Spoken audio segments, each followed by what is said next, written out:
everybody. Get your engines fired up. It's time for Lights Out, Let's Chat. Hey everyone, welcome back to Lights Out, Let's Chat. I'm your host Michaela, and today I finally brought in the big guns. Joining me today is Mike, also known as Mr. F1, our resident Formula One expert, lifelong fan, and someone who has opinions. Lots of them. And today we're talking about the 2026 new regulations, car changes, what's actually changing on track. And yes, we're officially saying goodbye to DRS, which is tragic because I just learned what it does. We don't always agree, we will probably debate, and there's a good chance one of us is going to be dramatic about it. Most likely going to be me, but that's what makes this so fun. So buckle up because Formula One is entering a new era and we're breaking it all down right here. Alright, so before we dive into the chaos, how long have you actually been watching Formula One? And what hooked you in the first? Oh boy. I started watching Formula One, probably in 1985, and Michael Schumacher was the big driver back then, and him being from Germany and me being from Germany, I just fell in love with it. Loved watching, the racing, the competitiveness. I've always been a big car guy, so getting to see those guys go, 180 miles per hour and bumping and fighting, and it was always exciting to me. So since I was about 4 years old, I've been following the sport pretty hard. And since you've seen multiple eras of Formula One, when you hear about the 2026 reset, what's your first reaction? Excited, concerned, nervous for the new season?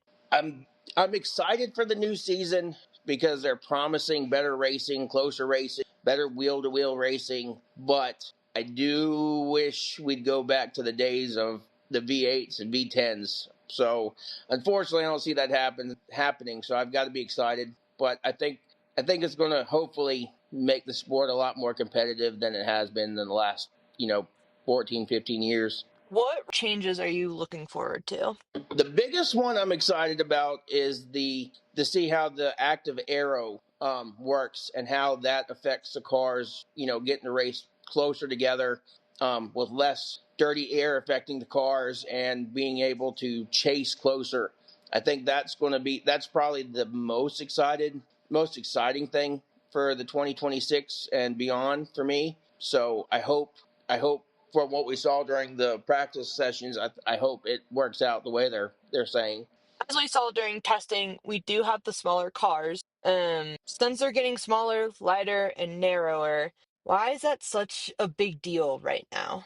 The reason it's such a big deal, especially for the European, for FIA being European, is they're trying to make the cars more sustainable for the environment. Trying to that's why they're pushing the electric system over, and rather than having full motors, they're trying to make sustainable fuels and make the cars smaller to basically be clean for the environment and hopefully get to a zero emissions by a certain time.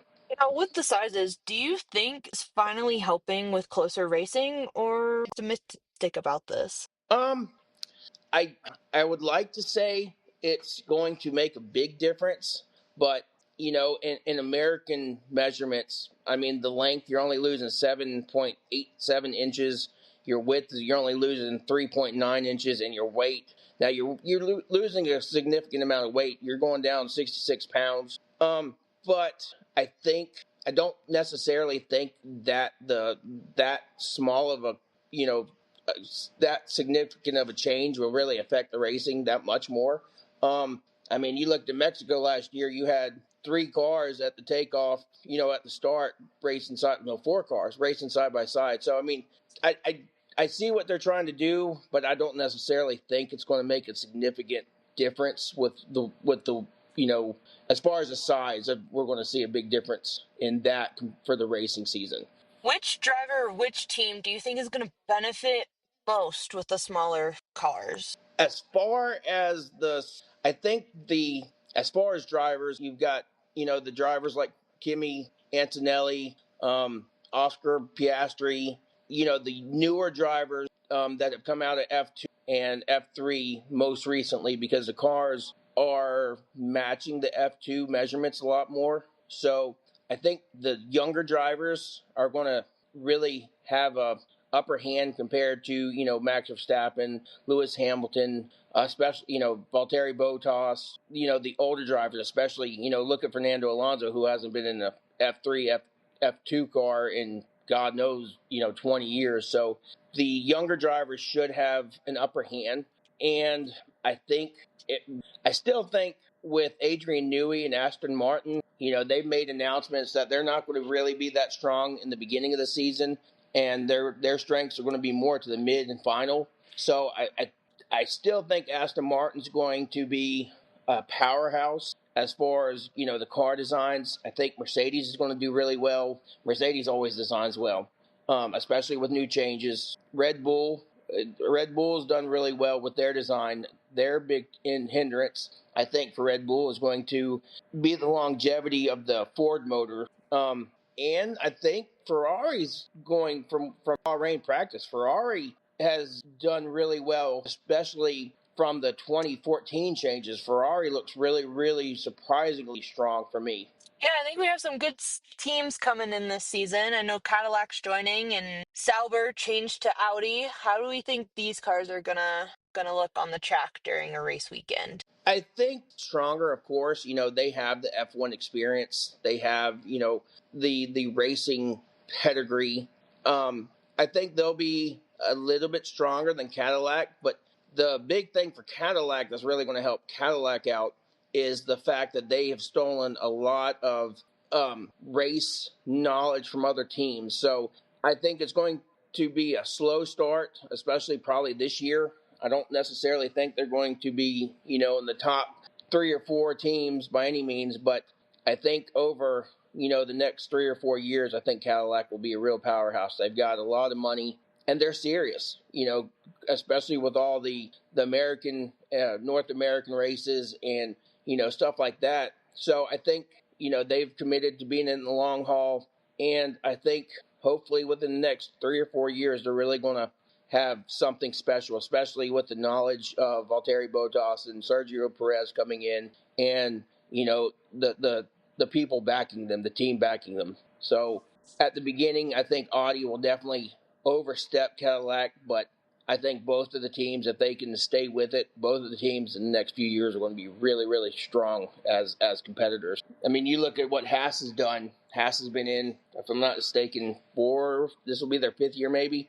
And I mean, within 4 years, they're actually, competing in the top 10 sometimes, even, higher. So it's going to be a learning experience for Cadillac, but I do believe, Audi and Cadillac will both be superb teams within the next few years.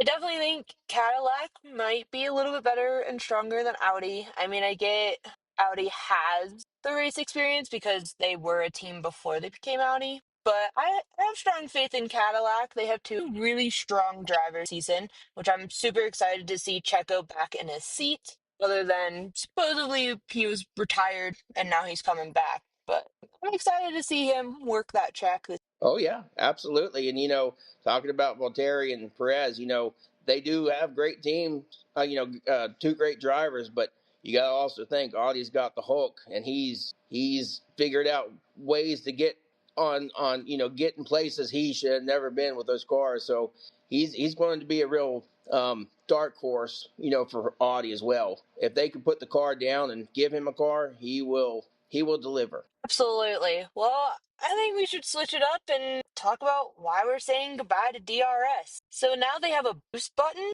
This honestly feels kind of wild. How is this going to be different than traditional DRS? Significantly open up competitiveness more. DRS, in previous years, you only could use the DRS in certain DRS zones. Those were, maybe 2, maybe 3 areas of the track, depending on the track they're racing, where the boost button with the active arrow and the same thing with the overtake mode are going to be over. You can use those anywhere on the track as long as you're within that 1 second detection zone. So it's going to open up the races a lot more. And with them taking, not as having as much effect on the cars, hopefully with the dirty air and the aero changes on the car, I think it's going to potentially make racing a lot more exciting, a lot more, passing and repassing. And what we've learned, I really am optimistic that it's going to make Formula One more exciting. Now, can you explain a little bit more about dirty air? Yeah, I kind of understand it, but I know some of our newer listeners probably won't know what dirty air means, so I don't know if you want to dive into that a little bit. yeah, absolutely. So the Formula One cars are really big, and they are very reliant on airstream, like an airplane. They need good, clean air that's not disturbed from the car in front to optimize their aerodynamics. So if a car that's behind a competitor trying to pass, they cannot get too close, because if they're dirty air, they might get a gust and spin the car out, overheat the tires. The dirty air affects the cars behind. So the drivers who are behind have to balance the car, the cooling, the aerodynamics to where their race isn't spoiled from the car in front. If they do, if they get too close, they'll overheat the tires, which will make them slide more, which again damage the tires, and they'll get further and further behind. Same thing with a spin. If you get too close, you'll spin. You'll lose up to a couple seconds and get past. So with FIA making the changes this year, where their cars are not as affected by dirty air, that's going to allow the cars behind to get closer, to stay closer to the car in front, to make better passes, to have better opportunities than had in the past. So, with all of these new buttons, the straight modes, and stuff like that, do you see these new buttons creating more wheel to wheel battles, or is it just going to cause more chaos and wreckage on the tracks? I think I'm hoping it'll be, it's going to be a learning curve. You've had right now, if I'm not mistaken, you've had 10 days worth of practicing, as far as all the cars being on track together. Drivers are doing simulation races and stuff like that, but you can only, do sim racing so much to understand the car and the function of the buttons and, other changes that are happening this year. So the first few races, the drivers are going to have a pretty good challenge. The overtake button and the boost button and the recharge controls. So again, the first few races are going to be a real big learning curve for everyone. But as the surge gets deeper and the drivers learn more and the teams learn more, I think it should add more excitement to the races over season and the next season, the next few years coming up. So the more comfortable they get, the more competitive the teams will be, the racers will be, and the cars. Well, right now that sounds pretty stressful, which I'm guessing is the point that the FIA was trying to make for the season. But I know that FIA is also changing a lot of safety rules because already F1 is already one of the most safest motorsports, which definitely stands out above any other motorsport there is. What are some of the new safety changes that we have to look out for this season? Yeah, well, I mean, there's a few safety changes. I mean, changes that the FIA is forcing the teams to do this year. The big one that is probably the most important is the driver survival cell, and that is the cockpit that the drivers sit in. And they're very strong in the front of the cell and in the back of the cell. But this year they're going to add the side intrusion. So a few years ago in Spa, there was a driver he was an F2 driver. He got hit on the side and he unfortunately passed away. So the FIA took that and realized that the side of the cockpit needs to be a lot more stronger and a lot more robust, not only the front and back, which again, that's going to help the driver, in rollovers or side impacts. And they're actually, pushing the teams to make those stronger. The rover hoop, which is when you look at the car, the halo that goes around the driver's helmet, they're going to strengthen that by 23%. And fun fact, the weight that if the car rolls over, can handle 9 Formula One cars before that collapses. So that's a significant amount of weight, and we've seen cars on their halo. And even a few years ago, you saw Lewis Hamilton and Max Verstappen, where Max Verstappen drove over the halo and was able to save Lewis Hamilton. So that's a big one, to save the drivers and rollovers. And another one that I'm really surprised about and interested in is the front wings. So the front wings are generally one piece. So if a driver, rear ends another driver or bumps the wall, they've got, a 10-second pit stop on top of the tire changes, which really can ruin a race. So this year they're adding, it's going to be a new front impact structure design. So rather than the one section of the front wing, now it's going to be two. So they're adding more of a crumple zone, like a domestic car. It's designed to take the impact, not mess up the frame, not mess up suspension, which will make the racing better, as well as if you damage the front wing and you have to go in for a pit stop, it should technically make the pit stop shorter, so it potentially won't ruin a race, a race for the drivers and the team. So that's going to be a fun one.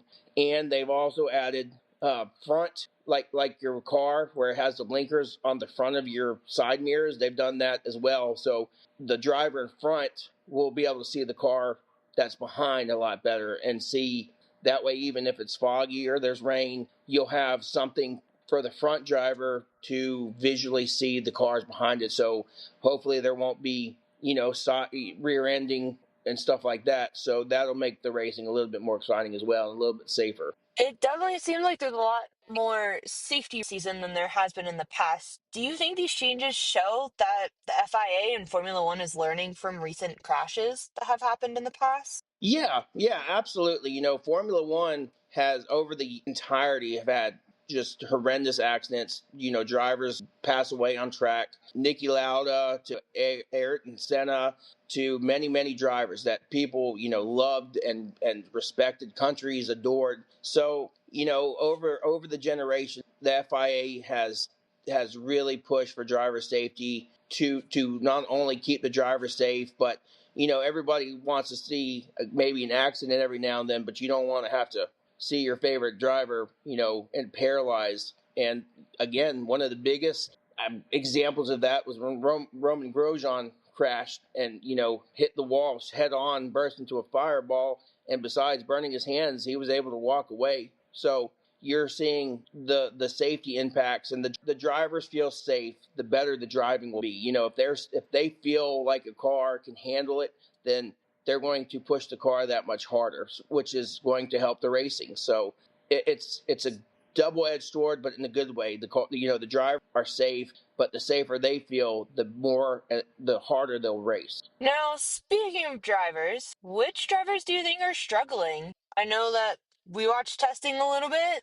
I didn't really see much struggle with some of the drivers. Have any predictions on who's going to be the best this season or who's not really going to do the greatest? Well, I mean, always, I'm a little bit skewed. Max is one of the better drivers and can make the car really do what it wants. The car's not behind him. He's really strong and really, really, he's a real racer at heart. So if the car is even somewhat competitive, I think Max is going to get the most out.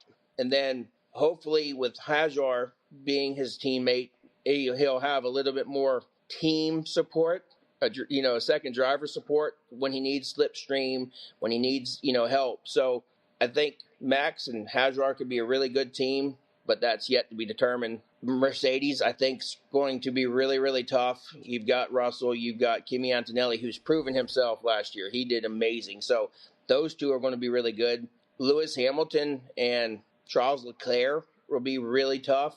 I hope they can figure out how to swallow their pride and be more teammates, because you got two top tier drivers who are competing to be number one driver to be the big dog on the Ferrari team. But if they can figure out how to work together and Ferrari actually makes good calls and doesn't dampen their drives, I think from what we saw during the preseason test, Ferrari could be really strong with both, Lewis Hamilton, who is a superb driver, and Charles Leclerc, who can be a superb driver if he gets out of his own head.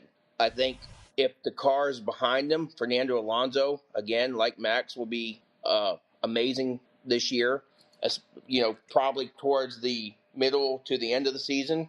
But as far as struggling, you have, on the other hand of Fernando Alonso, you got Lance Stroll, who is always, you've got the Lance effect. So he's he's going to be hurting. I saw him in practice, in the preseason testing. He had a few hiccups already. So I think Lance Stroll, with Adrian Newey being in charge of the team, he's really got to step up this year, because I think if he doesn't, he's probably going to be out within the next year or two. If not, I've even heard rumors, if he doesn't, do good in the first half of the season, he's probably going to be out in the first half of the, at the halfway mark, rumor has it. So as far as the other drivers, in the midfield, it's a toss-up. Like I said, you've got Hulkenberg. Hulkenberg is an amazing driver. He can make things happen. And if Audi's got a car behind him, I think he'll be, as I said earlier, he'll be the dark horse of the season. And again, you've got Valtteri Bottas and Perez, who I think those two are really going to be good teammates. I think, neither one of them are really, prideful people. So if they can support each other and make things happen, with slipstream and support, and, they have good pit crews, I think those two could really do something if they can work together. So right now, besides Lance Stroll, I think everybody's got a pretty good opportunity to have pretty good seasons. Oh, I agree. I love the fact that you left out McLaren, by the way. That kind of hurts my heart a little bit, since I am a huge Lando Norris fan. I did see Lando top some of testing, so he might be a strong competitor next to Max. I'm not the biggest fan of Max Verstappen, but they're both strong competitors, and I feel like that's going to be an interesting season, or an interesting fight between those two drivers, to see like will come back on Well, top. I was going to leave the door open for you and McLaren. I was going to let you have that bone. But yeah, with McLaren having two constructors championships over the last 2 years, to see Oscar and Lando on track testing, if they can both, race their optimum and stay away from the rules of McLaren. Had a really, really strong start to the year last year and kind of fizzled out. I think he was gutted a little bit from a couple calls from the having to give us position back because of a bad pit stop and the accident in Canada. There was a couple spots I think he was a little disheartened. So I hope during the off season he found himself a good place and was able to center himself, because I think honestly McLaren, I think, is going to probably be, if not the top two, maybe the top three teams behind Mercedes and Red Bull. And Oscar Piastri and Lando Norris are, again, it's like Valtteri Bottas and Perez. They're going to have to swallow their pride. All the teams are going to be struggling. And if Lando and Oscar can put away their differences, I think both of them could be fighting for driver championship again. And if McLaren can do that with both of the drivers, which is Formula One, I mean, you got to have two drivers that they'll potentially win a third Constructors championship this year. Which I'm very much looking forward to. Can't wait to see that happen. Bottom line, do you think 2026 will make Formula One better racing, or just different racing? That's the big question. I think Formula One, from what we've seen, is going to potentially be a lot more exciting, more learning processes for everybody. And, with the active aero, I do see potential for a lot better racing, a lot closer racing. I hope with the changes, there's not going to be one team that is steps above the others. So I'm going to stay optimistic and say that it's going to be the season Formula One needs, the changes Formula One needs. But, we might get halfway through the season and there's a team that's, literally walked the dog and left everybody in the dust. So right now, I would like to say Formula One's going to be a lot better this year and for the future, but we'll see. We will definitely see. It's going to be an interesting season. But that was my last question I had for you, Mr. F1. So thank you so much for joining the podcast today. Everyone else, I will see you guys next episode. Thank you for the opportunity. Alright, I think that officially broke my brain in the best way. 2026 is not just a rule change season, it's a full reset. Smaller cars, new power units, new strategy buttons, sustainable fuel, more driver control, and yes, we are officially saying goodbye to DRS. Moment of silence for the system I just learned how to explain. But seriously, this feels like F1 is telling us, alright drivers, engineers, strategists, show us what you've got. Less shortcuts, more skill, more decisions, more chaos, which honestly is kind of the whole point.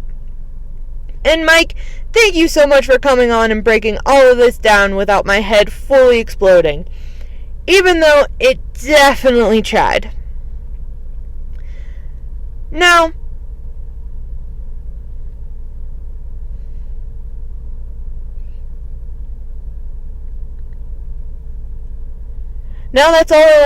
that is all that I have for you guys. Thank you so much for listening to Lights Out, Let's Chat. Buckle up. The future of Formula One is coming fast, and we're just getting started. From Lights Out to the Checkered Flag, this has been Lights Out, Let's Chat podcast. We'll see you next time.